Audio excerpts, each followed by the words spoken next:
Hello প্রিয় বন্ধুরা, কেমন আছেন আপনারা? আশা করছি ভালোই আছেন। আজকের এই ভিডিওটি খুবই গুরুত্বপূর্ণ যদি আপনিও কোনো কাজে ঢিলেমি করে থাকেন।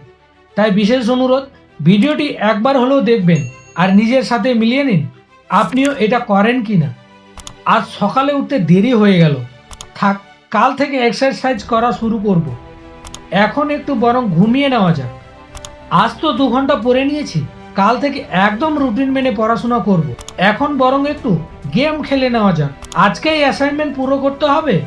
উফ, এখনও তো পুরো 1 মাস বাকি।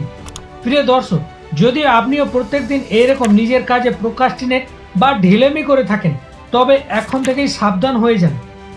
এখনও যদি আপনি নিজেকে না শোধরাতে পারেন, তাহলে জীবনে আপনাকেই পস্তাতে হবে। সারা জীবন রিগ্রেট ফিল করবেন, ইস তখন যদি ওই কাজটা করে নিতাম তাহলে আজকে এই দিনটা দেখতে হতো না। প্রিয় বন্ধুরা, আজকের এই ভিডিওতে বলা ইনস্ট্রাকশনগুলো আপনি আপনার জীবনে অ্যাপ্লাই করেন, তাহলে আমরা গ্যারেন্টি দিয়ে বলতে পারি আপনি আর প্রোক্রাস্টিনেট করবেন না। তো চলুন শুরু করা যাক।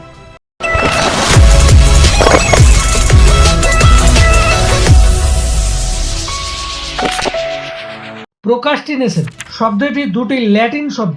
প্রো কথার অর্থ ফরওয়ার্ড এবং ক্রাস্টিনাস কথার অর্থ অফ টুমোরো মিলে তৈরি হয়েছে। অর্থাৎ প্রোক্রাস্টিনেশনের বাংলা মানে দাঁড়ায় কোনো কাজ করতে গড়িমসি করা বা ঢিলেমি করা। কিন্তু প্রশ্ন হলো, আমরা প্রত্যেককেই জানি রেগুলার এক্সারসাইজ করলে স্বাস্থ্য ভালো থাকে, রোজ যদি রুটিন মেনে পড়াশোনা করা হয় তাহলে পরীক্ষায় এক্সট্রা অর্ডিনারি রেজাল্ট পাওয়া যাবে। রেগুলার কোনো কাজ করলে সেটার সফলতা পাওয়ার আকাঙ্ক্ষা অনেক বেশি। সব জানা সত্ত্বেও কিন্তু কেন আমরা নিজের কাজ করতে ঢিলেমি করি? Why do procrastinate? কখনো ইউটিউব ভিডিও দেখতে আমাদের মোটিভেশন প্রয়োজন হয় না। ফেসবুক, ইনস্টাগ্রাম এইসব সোশ্যাল মিডিয়ায় থাকতে আমরা কখনো গড়িমসি করি না। তার মানে প্রোক্রাস্টিনেশন কোনো রোগ না। যদি এটাকে ভালোভাবে বোঝা যায় তাহলে খুব সহজে তার সাথে ডিল করা যায়। প্রোক্রাস্টিনেশনের প্রধান কতগুলি কারণ রয়েছে, তার মধ্যে অন্যতম কারণ হলো এক্সপেকটেশন।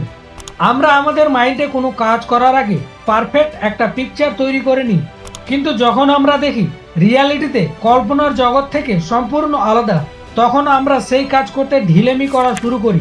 ফর এক্সাম্পল, ধরুন আপনি কোনো একটা নতুন স্কিলের উপর কাজ শুরু করলেন, কিন্তু যখন কিছুদিন কাজ করার পর কোনো ইমপ্রুভমেন্ট দেখতে পেলেন না, তখন ধীরে ধীরে আপনার উৎসাহ কমতে শুরু হলো। কারণ আপনি আপনার মাইন্ডে একটা পারফেক্ট পিকচার তৈরি করে রেখেছিলেন, একটা কল্পনা করেছিলেন যে কিছুদিনের মধ্যেই আপনি ওই স্কিলের উপর অভিজ্ঞ হয়ে উঠবেন। কিন্তু বাস্তবে যে কোনো স্কিলের উপর আমাদের অভিজ্ঞ হয়ে উঠতে হলে সবার প্রথমে আমাদের পর্যাপ্ত পরিমাণে টাইম এবং এনার্জি দিতে হবে। যেসব মানুষ যে ফিল্ডে কোনো স্কিলের উপর মাস্টার হয়েছেন, তারা এমনটা নয় যে আজ শুরু করেছেন, 2-4 সপ্তাহ মাসখানিকের মধ্যেই অভিজ্ঞ হয়ে উঠেছেন, সাকসেস হয়ে উঠেছেন। তারা যখনই কাজ শুরু করেছিলেন তখন প্রচুর পরিমাণে ভুল ভ্রান্তি করেছিলেন, হয়তোবা বহুবার ব্যর্থতার মোকাবিলাও করতে হয়েছে, কিন্তু তারা হাল না ছেড়ে দিয়ে কাজ করে গেছেন এবং ওই স্কিলের খুঁটিনাটি বিষয় নিয়ে মাস্টার করেছেন।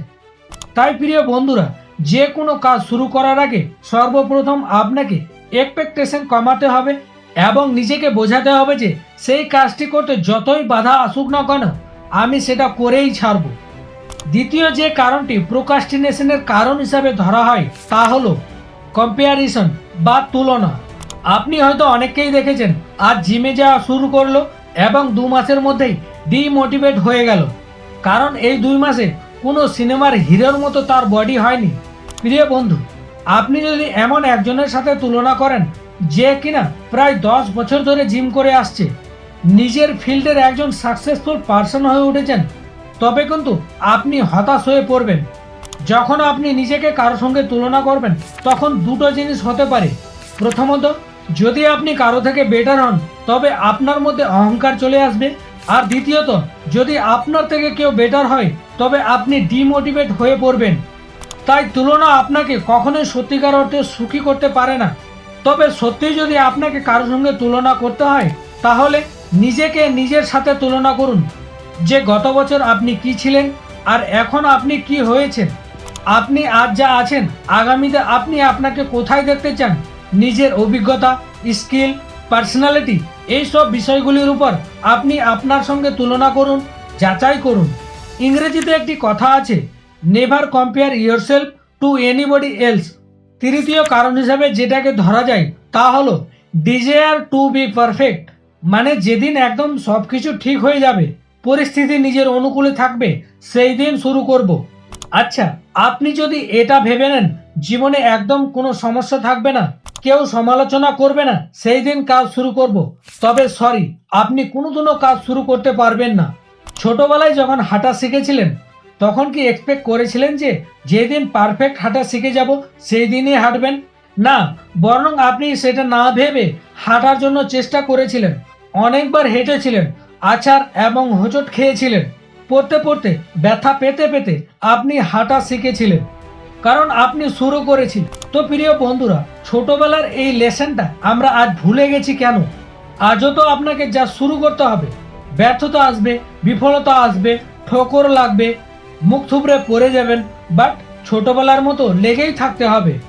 নিজের ভিতরের সেই শিশুটাকে আপনাকে আবার জাগিয়ে তুলতে হবে, যাকে আপনি সমাজের ভয়ে, বিফলতার ভয়ে ঘুম পাড়িয়ে দিয়েছেন। আর আপনি যেটাই শুরু করবেন এখন থেকে শুরু করুন, স্টার্ট নাও।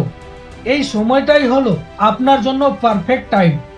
তো বন্ধুরা, প্রোক্রাস্টিনেশন থেকে বাঁচার উপায় কি?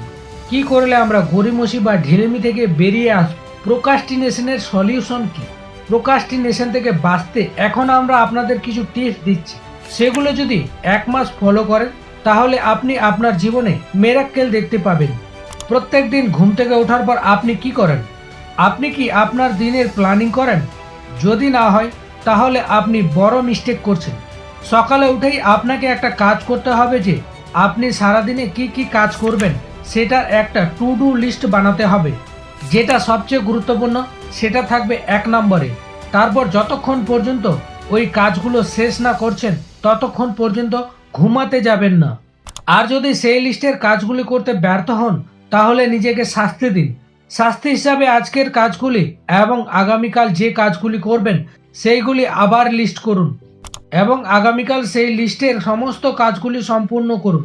তবে খেয়াল রাখবেন, প্রত্যেক দিনের কাজ ততটুকুই লিখবেন যতটুকু আপনি কমপ্লিট করতে পারবেন। এমনটা নয় যে পুরো 1 সপ্তাহের কাজ একদিনে লিখে ফেললেন আর শেষে পূরণ করতে পারছেন না, তাহলে কিন্তু 1 সপ্তাহের মধ্যে আপনি ডিমোটিভেট হয়ে পড়বেন। লিস্টটা এমনভাবে তৈরি করবেন যা করতে আপনার জন্য খুব কষ্ট না হয় বা খুব ইজিও না হয়। এমনভাবে তৈরি করবেন যাতে সাধারণের থেকে একটু বেশি নিজেকে পুশ করতে হয়। কারণ এটা এই জন্য, যখন আমাদের কোনো কাজের ডেডলাইন দেওয়া হয় তখন আমরা আমাদের কাজ সম্পূর্ণ করতে এক্সট্রা অর্ডিনারি পারফরমেন্স করি, কারণ তখন আমাদের মাইন্ডে সেই গোল কমপ্লিট করা ছাড়া আর কিছুই থাকে না। তো বন্ধুরা, এই টু ডু লিস্ট আপনাকে প্রত্যেক দিনের শিডিউলে অ্যাপ্লাই করতে হবে। এটা করলে আমরা গ্যারেন্টি দিয়ে বলতে পারি এর রেজাল্ট আপনাকে অবশ্যই দেবে। তো বন্ধুরা, এই ভিডিওটা আপনাদের কেমন লেগেছে আমাদেরকে ফিডব্যাক জানাতে ভুলবেন না। আর একা থাকার উপকারিতা জানতে আমাদের এই ভিডিওটা দেখুন। বুদ্ধিমান মানুষের লক্ষণগুলি জানতে এই ভিডিওটা দেখতে ভুলবেন না। তো চলুন, দেখা হচ্ছে নতুন একটি ভিডিওতে নতুন একটি আলোচনা নিয়ে। ভালো থাকবেন, সুস্থ থাকবেন।